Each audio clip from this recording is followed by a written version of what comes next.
Hello and welcome to this video. This time I'll be showing how you can create DDP CD pre-mastering files which can be duplicated in a CD pressing plant. DDP is a set of files which contain an image of a CD, including track markers, pauses, CD text and the audio. DDP file sets are great because there's no necessity to have a physical medium that is supplied to the pressing plant, but instead you have a file set whose content can be guaranteed to be absolutely error-free via MD5 checksums, and you can easily exchange this DDP file set with your clients or the pressing plant via upload. DDPToCueWriter is a small, free and portable app that can verify DDP file sets and also extract individual audio tracks from it and finally burn DDP images. So with nothing but Reaper and DDPToCueWriter, you can create professional-grade CD premasters. In order to easily test the DDP premasters you created, there is a commercial app called PhantomDrive, which creates a virtual DVD burning device on your machine. So even without having a physical burning drive, you can burn your DDP premaster and check it, and don't even need a physical CD medium to burn to. So here we have an empty Reaper project, and I'm going to show you the settings which are required to make a Redbook standard compliant CD premaster. First, open Reaper project settings. Make sure that parameters are the same as shown here. However, leave the project sample rate at the value you need for your interface. Most importantly, set frame rate to 75. That is the frame rate used by CDs. Next step is going into the options menu and enable snapping to the grid, and also change this setting to frames. Now we will be changing the time ruler format from bars to frames. You can now see the new time ruler format, 1 second divided into 75 frames. We can now start our DDP creation process. Redbook standard requires a first marker inserted at point 0, and this marker needs to have the ID 0 and the name has to be exclamation mark.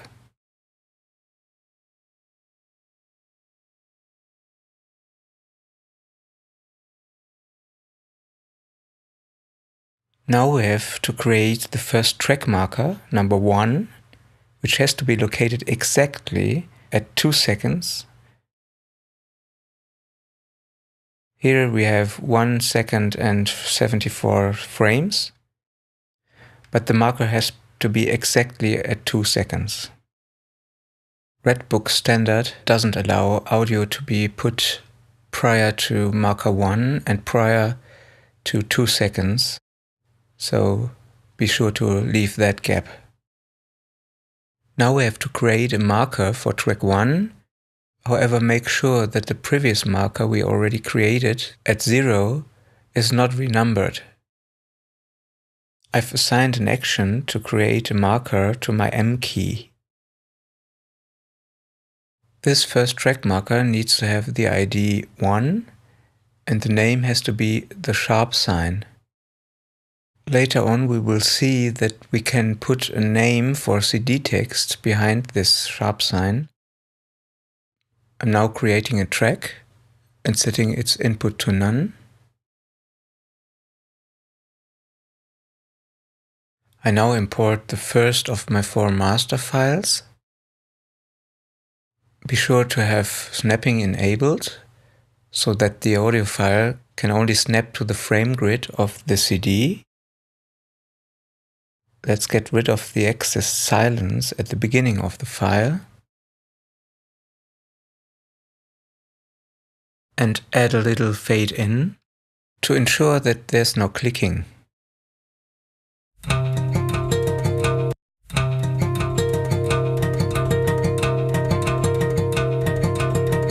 The beginning is okay. Now let's see what the end is like.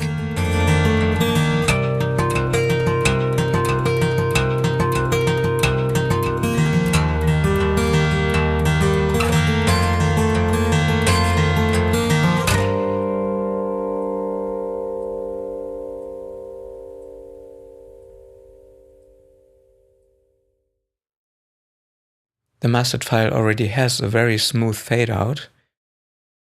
So all I have to do is extend the time selection for the whole project to make enough space for the second track. However, it's a good thing to make sure that this track fader is locked to 0 dB and cannot be accidentally moved to a different volume. The only way you can lock a fader to a certain volume is by inserting a volume envelope and then keep that envelope on the desired level, in our case 0 dB. But to make this envelope remaining active, you need to insert at least one point somewhere here, and then it remains fixed even if the envelope is hidden. You should do the same thing with the mastering fader to also fix its level to 0 dB. And now enlarge the time selection to make space for the second track. This time there's no excess silence at the beginning of the file. So let's see what the pause is like now. That seems to be a lot too much. Let's get closer.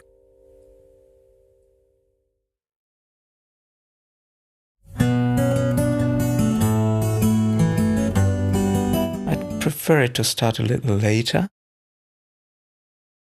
But all this is very much a matter of context and personal preference. One important side note you want to keep in mind that CD players have an unmute time, which is more or less 40 milliseconds. So to not hear the fade-in of the CD player, you should leave enough space before the start of the audio. I'm now inserting the second track marker, again with the name sharp sign. As I mentioned before, we can now put in CD text, and the CD text will display the interpreter and the title of the track. So let's say I'd like to insert artist name and title of the first track. I open up the properties of this item and copy the file name, and then quit this dialog and paste artist name and title directly behind the sharp sign of the respective marker. The CD text is now displayed in the marker lane. Let's prepare track 2 to also have CD text. Just copy artist name and title and then insert it directly behind the sharp sign.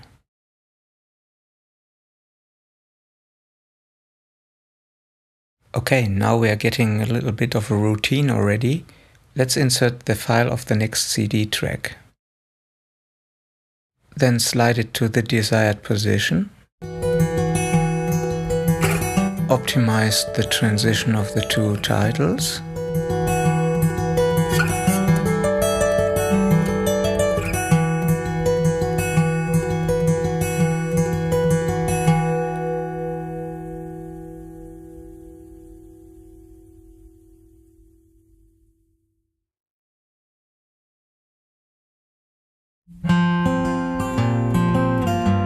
Okay, let's nudge this title a little bit back.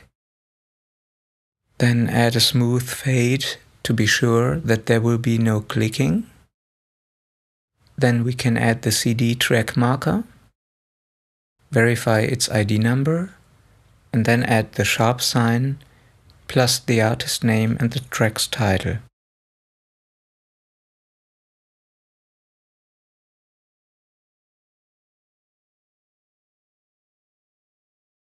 In this case, the title contains German umlaut, Täler, which means valleys, And to make sure that CD text can be read by any device, it's safer to replace the umlaut by AE. The same goes for the Ö umlaut, which will be replaced by the corresponding letters OE. Let's go ahead and insert the last CD title. Let's quickly verify the transition.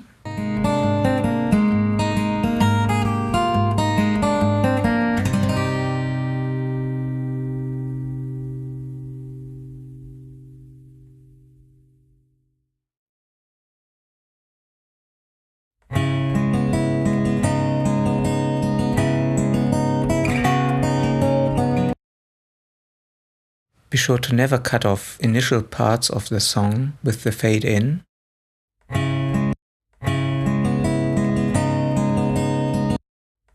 Okay, let's go ahead and create a separate track to be able to make overlapping transitions between CD tracks. I'm simply duplicating the first track so that I get all the same settings in the second one, but without duplicating the audio items. The second track's fader now is also locked to 0 dB, and dragging this title to the second track allows me to accomplish overlapping transitions between CD tracks as required for live CDs.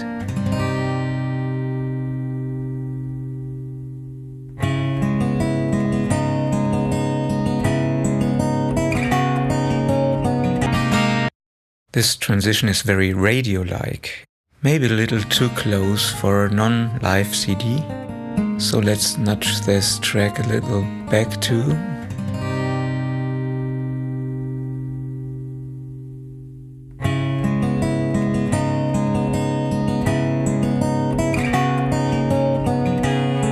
Keep in mind that pauses and transition times are a very essential thing to create tension or put a certain drive into a CD arrangement. Let's put the next track marker here and fill in the necessary details for CD text.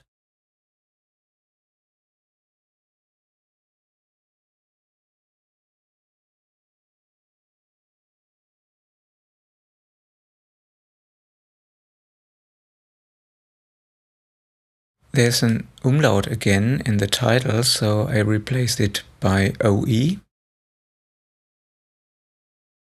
Okay, so let's finish the CD album project by setting the time selection end to the right position. And also add a smooth fade out to the last track.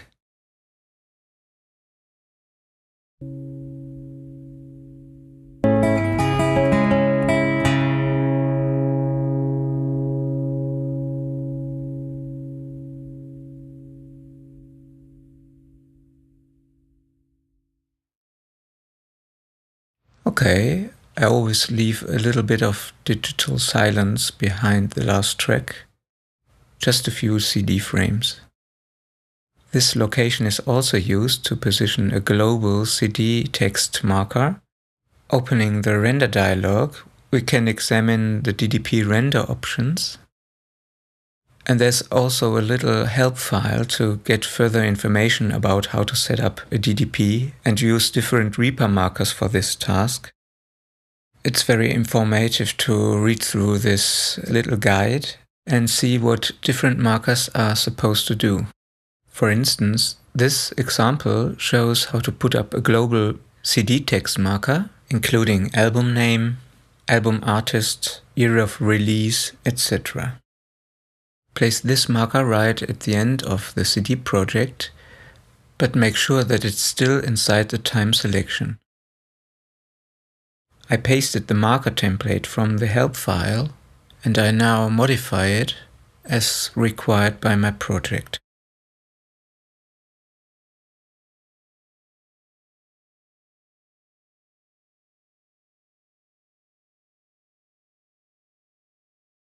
Here you have the final marker. Let's trim the time selection to just include this final marker. So now we have the entire CD project ready for DDP creation. We should double check all markers and all transitions once again. And I'd like to show one special case. That is, if you have overlapping track titles, like here, you could insert a special track end marker prior to the next track's start marker.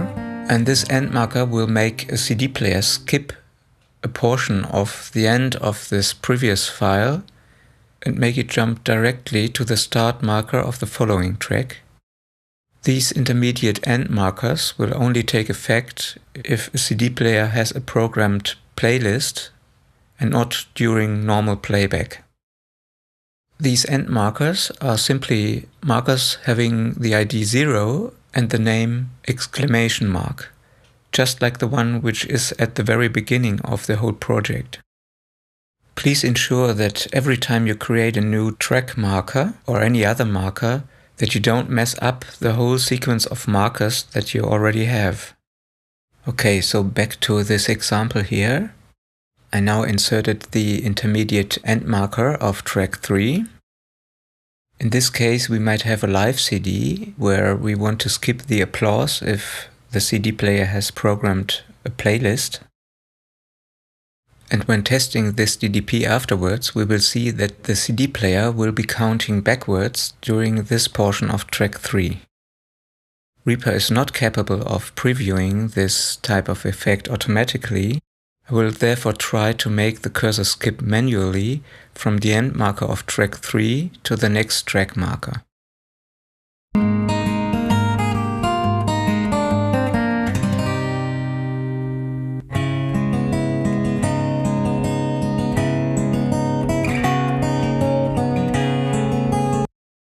I think you get the idea what you can do with this in your own project.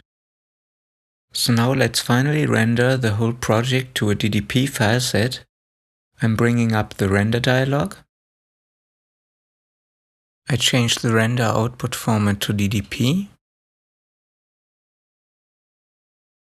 Next, I'm browsing to determine a target DDP folder.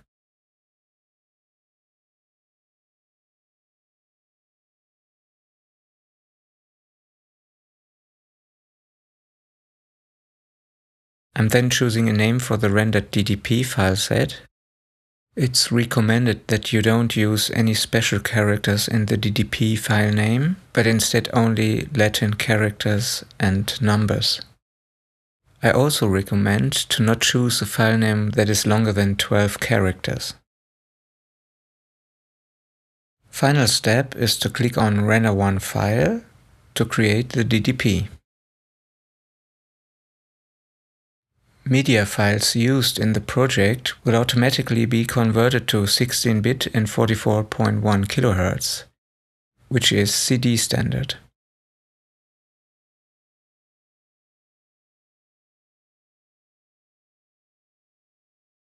I'll open up the target folder where the DDP has been saved, and we see the file set that Reaper has created, notably consisting of the DAT file, which contains all the audio, a file containing the CD text, and the MD5 file which is used to verify the whole DDP file set.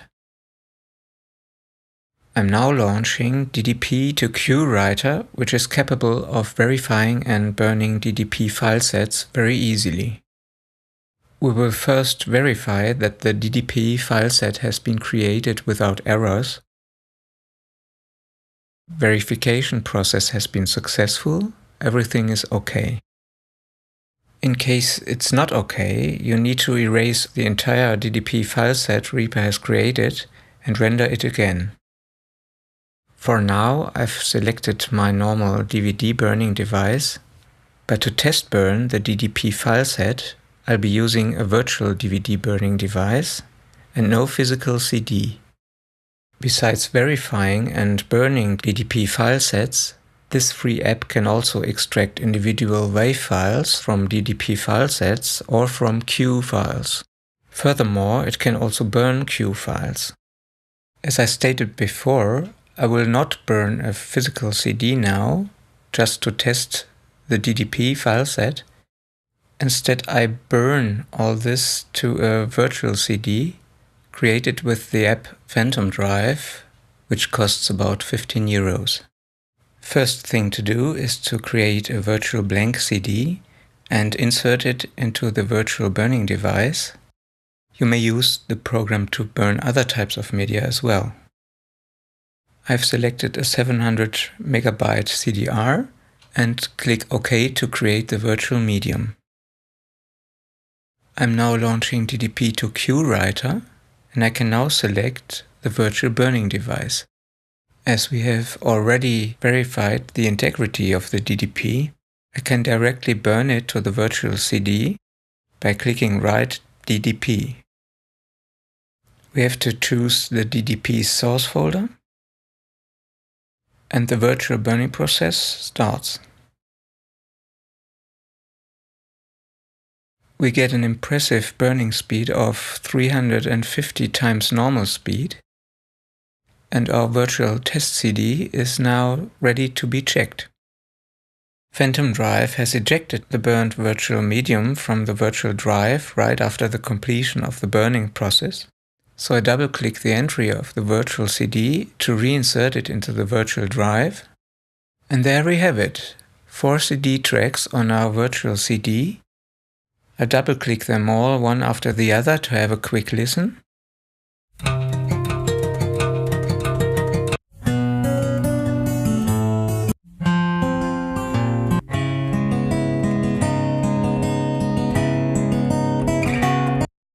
Cool, everything seems to have worked.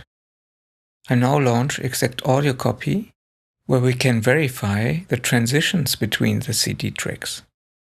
I switch to the virtual CD device and hit play.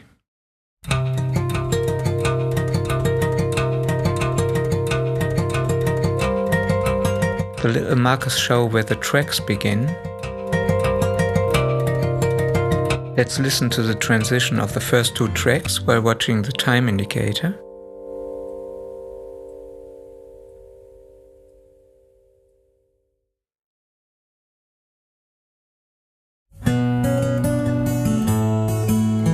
Okay, now let's listen to the transition of the last 2 tracks. That was the one where the titles were overlapping a little bit.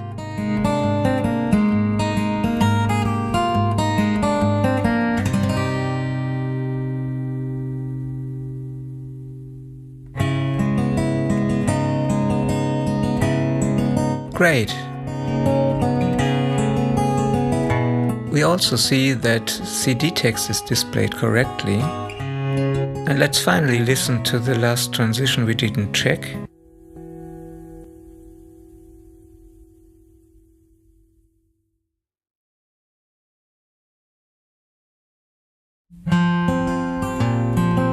Okay, everything's perfect. I can now eject and erase the virtual CD. This is delete.